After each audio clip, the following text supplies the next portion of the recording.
So I'd like to talk about in the last class of the day, and I hope that the classes were to everybody's liking. So listeners, I'd like to talk about an interesting topic, which is the fall of Babel. Now, the fall of Babel is hinted to in Tanakh, but it's not elaborately discussed. And that's interesting because we know that Babel falls at the hand of Koresh in the year, approximately in the year 538, in the time of the grandson of Nebuchadnezzar, Belshazzar. And we have some reference to it in Yeshaya, some reference to it in Yirmiyah, and very famous, of course, reference to it in the book of Daniel.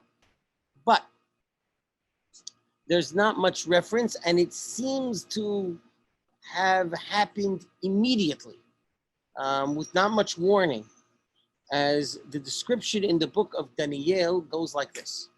There's a party, and at the party, right, it's Daniel chapter 5, at the party, Daniel is with the thing, and all of a sudden, a hand writes something on the wall, right? And there's 4 Hebrew words written on the wall, and nobody understands what they are. And Daniel is asked what they mean, and they basically mean that as time has come for the end of the Babylonian Empire. That's the story in Daniel. And by the morning, in the middle of the party, he's beheaded, right? Belshazzar is beheaded, and the Persians actually enter in very quickly. So that gives us the impression that something's happening immediately. Now, we know, of course, that there was a battle. We do know that, but it seems that the takeover of Paras happened very quickly and almost immediately. We look in Yeshaya Memhe Aleph, Yeshaya, who was a Navi that way preceded the Persian dominance of Babel. Yeshaya was a Navi during the time of Hizkiah Melech, which way preceded this period of time, assuming that, as we should assume, that there really is one Yeshaya, that we don't have Yeshaya 1 and Yeshaya 2, right? Assuming that it's one Yeshaya. So the prophetic idea that's happening here is Yeshaya prophesizes to a person that would not be born some 200 years after Yeshaya's Nebu'ah, right? Yeshaya is being menabeh to Hizkiah Melech. So now what happens? Yeshaya says the following: Ko amar Adonai limshicho lekoresh asher hazakti bimino lerad lefanav goyim. I will trample in front of him goyim. Umotnei melachim afatayah liftoach lefanav. And here's the crucial words: Liftoach lefanav dilatayim usharim lo yisageru. I will open gates in front of him. In other words, this seems to indicate that Yeshaya and Navi is telling Koresh that his conquest will be one of ease, that he will enter in, right, and he will open the gates in front of him. So that seems to also fit with the description that we just gave in Sefer Daniel, right, that we're in the midst of a party, and that there's a description and an almost miraculous writing, and that writing by the morning is taken into fruition. So really, this is interesting that we have this. But again, we don't know much of how this battle happened. From historical sources, we know that already in the time of Belshazzar, and even maybe a little bit before him, Babel was on the decline, and Persia was on the rise, conquering many cities around. But Babel itself to be conquered, I mean, the Babylonian Empire may have declined, but for Babel itself to be conquered was striking, because the historians talk about a tremendous wall, 3 walls, one after the other, that actually seem to be 36 miles long, 40 feet high, and 80 feet thick. That's how historians describe the wall. And not only that is that wall described as almost impenetrable, but the Babylonians were well aware of the Persian fighting and victories, so they also made sure that they had plenty of provisions in the city. So how is it that Koresh penetrates this impenetrable city? How is that possible? Now, this may start sounding familiar to you, right? Provisions in the city, well, that second temple, but 3 walls, right? Impenetrable walls, getting into the city, very interesting parallels. Nevertheless, what happens is we have a city that has 3 massive walls, that has enough provisions not to give in to siege. And somehow, we don't know how, the Persians seem to be successful in entering into and conquer the city. Now, from historical sources, Babylonian, Persian, and although Josephus comes much later from Josephus, the entrance into the city seems to also be described as immediate. And we really don't understand what's going on, right? How does this happen? How does the entrance to the city happen so immediately when the walls are so strong? And it's almost a bloodless battle here.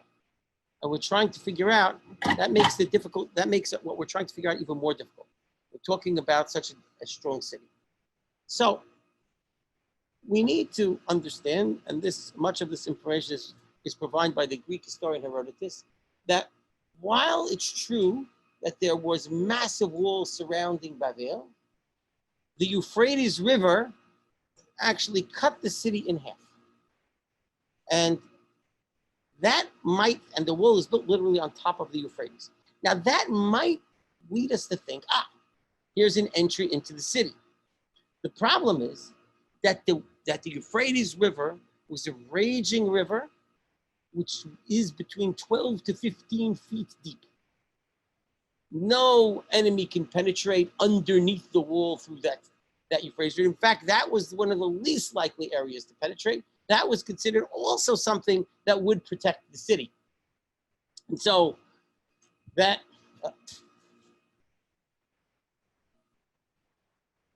would seem to not give us our answer of how the city was penetrated,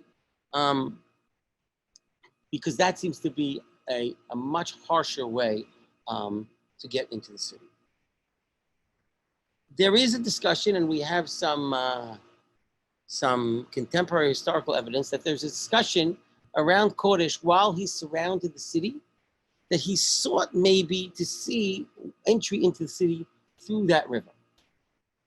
And one of the ways that he sought to see that entrance to the city to that river was to actually drain the city, drain the river, and by so doing, actually, or divert the river, divert the water source, and enter in.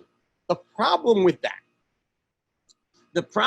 entry is, had the Babylonians been aware of that, they were prepared for such a thing. Had the Babylonians been aware, they would massacre the Persian entry army. Why?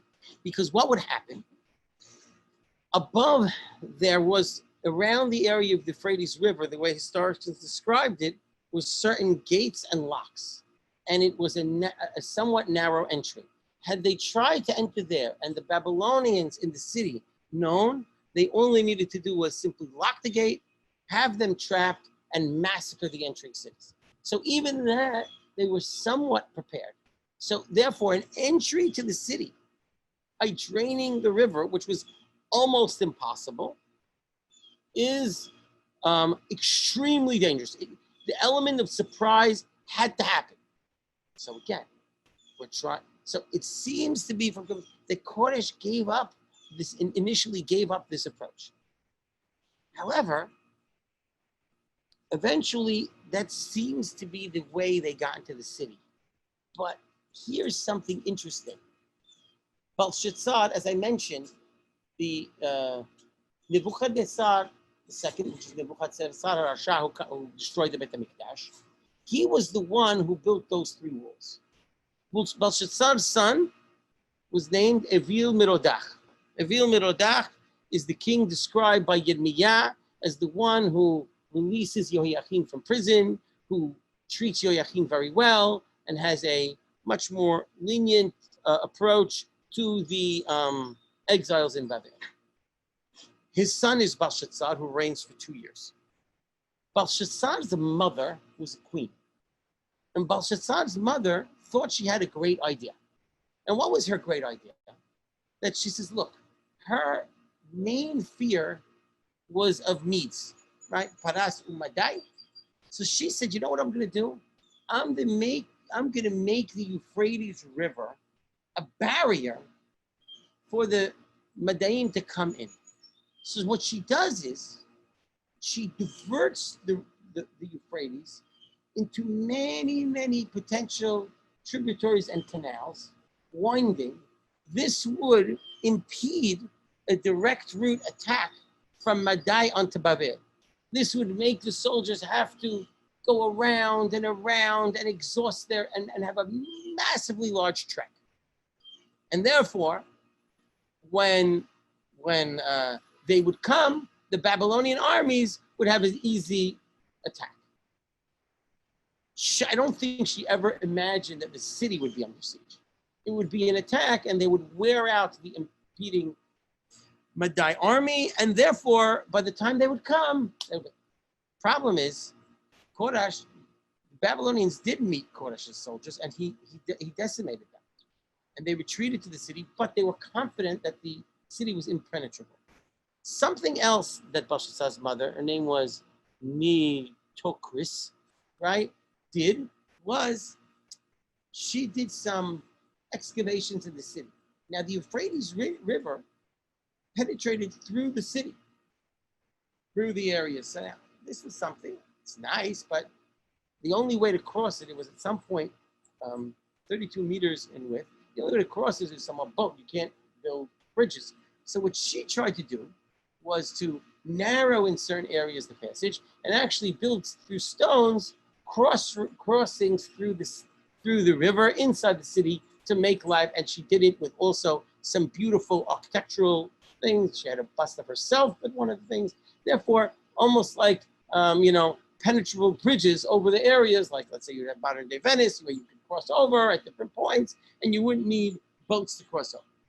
So this was very nice, and I'm sure it was highly celebrated, but there was one problem. As she did this, all of these things that she did, she weakened the power of the Euphrates River. She weakened its movement. So now the Euphrates River is no longer as raging as it was in the past. So it now becomes much weaker. So now, all what Koresh needs to do to weaken is to put canals and to create some trenches in the area, and the river becomes much more easy to drain and to penetrate. Again, I believe that this was part, in the time of Nebuchadnezzar II, and even in Evil Merodach, they probably didn't imagine that the city would be in danger of coming under siege, right? And they probably, and it was so well fortified. So, but what happens is that's exactly what Koresh's invading armies do.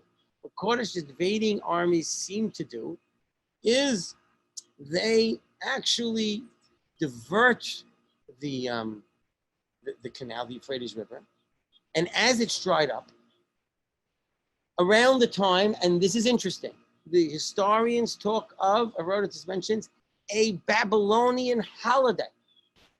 And the city of Babel was so large that there was tremendous revelry. Now, this really fits very well with Daniel, because it seems to be very clear in Daniel that what is happening, that there is a party going on, some form of a holiday. So the historians talk about holiday. And when the Persians enter in, it's easy for them to actually enter in, catch the method of surprise, entering in through the area, through the dried up riverbed. And the city is so large that in the description of the city, the historians say that when they came in the midst of all this revelry, and they actually killed the soldiers, they drowned out the soldiers of battle by phony sounds of celebration and revelry.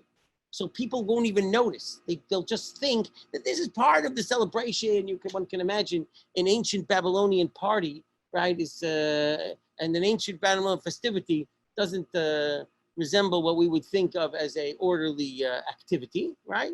One would imagine that it's probably very festive and very loud, and all of a sudden, and the historians say, and this is another parallel, that in one side of the city there was murder, while on the other side of the city there is still revelry. See the parallels, right? Interesting. Although again, that's in the Roman description, but it's interesting, some parallels. So what happens? Of course, enters the city, and in the midst of this holiday, and he approaches and gets towards the Babylonian palace and actually has the king beheaded. So what we have here is a remarkable historical description of an immediate attack, almost bloodless, which seems to fit almost perfectly with the description in Daniel. And even more amazing, we'll read again the words of the Nebiim, right? Now remember, no battle seems to be needed. So let's take a look again at Yeshaya, right? And we'll read two psukim in Yeshaya. Aleph and Bet, Mem He Aleph and Mem He Bet. Ko amar Allah Shirha lekodesh, asher hazakti bimino, held his right. Lirad lefanav goyim, step on, trample goyim in front of him. Umotne melachim afateyah, liftoah lefanav, I will open in front of him. Delatayim, the doors. Usharim lo yisageru, the gates will not be closed. HaKadosh Baruch Hu operates in form of the queen of Babel to begin opening the gates for an unforeseen enemy that will come during the reign of her own child, Bashatzad, that will come from Kodesh, and that is predicted by Yeshaya. Now, even more interesting, a little less mefurash. V'ani lefanecha elech, v'hadurim ayasher. I will go in front of you, and what is crooked, I will make straight. Interesting. A path that is crooked, I will straighten out before you. Now, that could also mean a path that was unusable, I will use. I will make usable. Also, and this is a stretch, but I'll try and support it in a minute. Hadurim asher might mean, we make a rabbinic dirasha on the word hadurim. How do we doresh hadar very often? Why does the Gemara say, how do we know an etrog is an etrog? It's called pri etz hadar, right? Pri etz hadar, right? Gadel al rov mayim. That goes with the water. So hadurim is water, it might be something. Again, I'm admitting that's more dirasha, but we'll try and show some other interesting references in a minute. So I will daltot nehusha shaber, I will break the metal doors in front of them. Ubrihe bazel agadeh. So in other words, in a certain sense, almost reminiscent of a Yoshua like Yericho type thing, that there is a wall that HaKadosh Baruch Hu says he's going to open for Kodesh, that the Nebi Yeshaya predicts will be opened for Kodesh. Very interesting. Very interesting, especially on what we know historically what happened. Now, I'd like to read, there is one other incident where the downfall of Babel is talked about in the Nebiim, and that is at the end of Yirmiyah, the second to last Perek, in Perek Nun Aleph.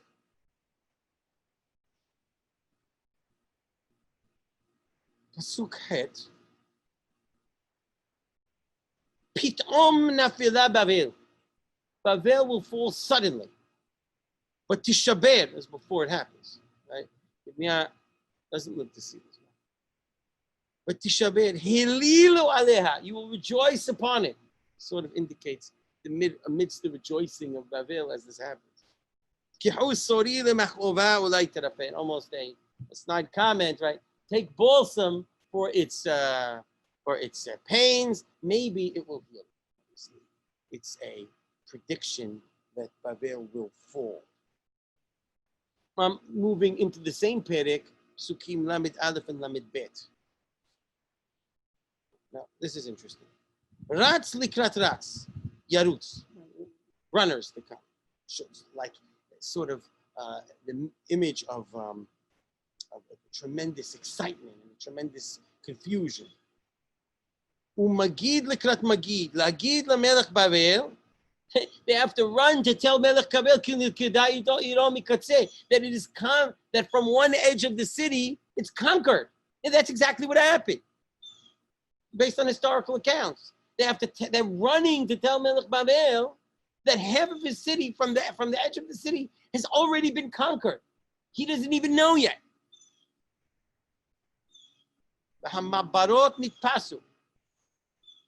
Paths were taken.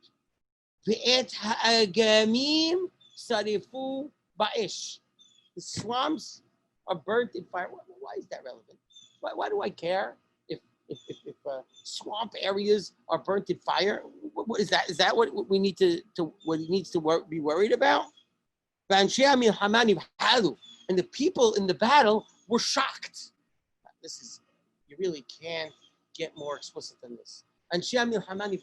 Meaning this is a surprise conquest. And the king of Babel himself doesn't even know his own city has been taken. Maparot, passageways, secret passageways. The swamps have been burnt. Meaning, what do you mean swamps burnt? Burnt swamps. What does that really mean? What do you say? Just hagamim sifu ba'esh? Mean they're dried up. The waterways have been dried up.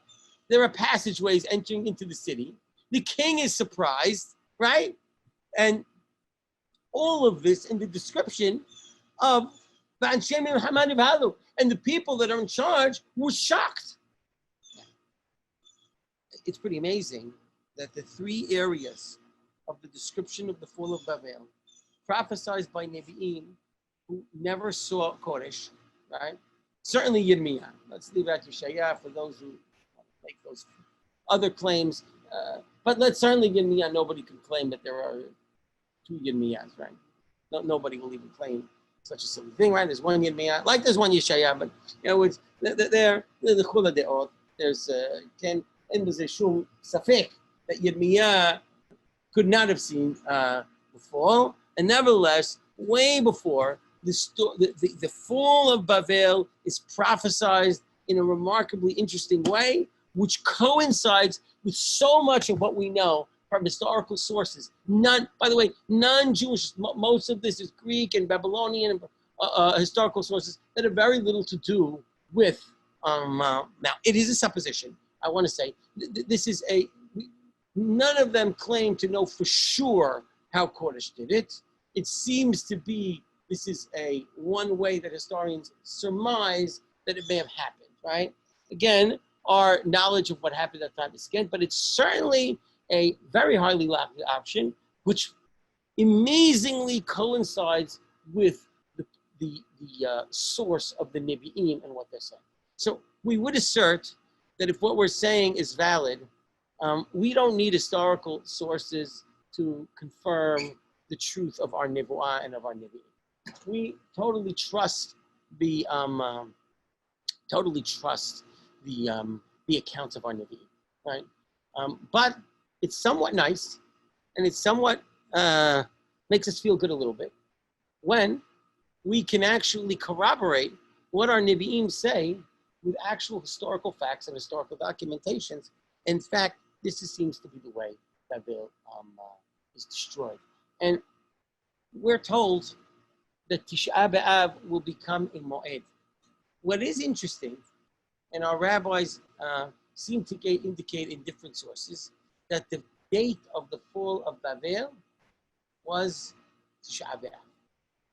So, and clearly the fall of Babel is seen as something that the Jewish people would look for the ultimate vengeance, right? We know the famous Tehillim, right? Bat Babel your husband, meaning we wish, in a sense, for, again, we're not bloodthirsty, vengeful people, but we wish for some level of recrimination against the evil Babylonian Empire for what they've done. The idea that the most mighty empire at the time fell almost without a shot and fell almost immediately. And if it happens on Tish'a BeAb, that's really very interesting. While the mighty Babylonian Empire took 3 years to conquer Yerushalayim, and met with stiff resistance time and time again, as well as the Roman Empire later, should be an interesting idea of the ultimate, pride that the Jewish people have in their love for their land, as well as the ultimate downfall, the bushot uchlimot, of the arch enemy Babel. And that is represented potentially on the day of Tish'a BeAb. So as we're approaching the end of Tish'a BeAb, and that comes to the point of where we focus a little bit more on the Nehama, as we'll read Nahamu, this part should help us understand that HaKadosh Baruch Hu, although of his great anger towards us, enabled us to witness the fall of our enemies, and eventually the conquest of Yehudah by Kodesh is what enabled us to have the rebuilding of the second Beit HaMikdash, right? The idea that the downfall, our downfall Tish'a BeAb through the Babylonians, but the Babylonian downfall for Kodesh, and it was Kodesh who actually gave his famous Hatzarat Kodesh that enabled us, that gave us the right to rebuild the second Beit HaMikdash. So on the heels of the destruction of our enemy, so too the rebuilding of the second Beit HaMikdash was it. And that is similar, Ezrat Hashem, what Rabbi Akiva says many centuries later when he witnesses the destruction of the second Beit HaMikdash. And he laughs and he says, on the downfall of this and the destruction of Beit HaMikdash will be rebuilt the walls of the third Beit HaMikdash. And just as on Tish'a BeAb, HaKadosh Baruch Hu destroyed our enemies in front of us, and we saw the fall of the mighty empires, so too Bizmanenu, HaKadosh Baruch Hu should help us rebuild our cities and countries in Eretz Israel throughout, and see our enemies from without, from within, fall upon us, pitom, as he says, nafla pitom, as Yirmiyah says. May we merit in seeing the true end of our suffering through our enemies today. Amen.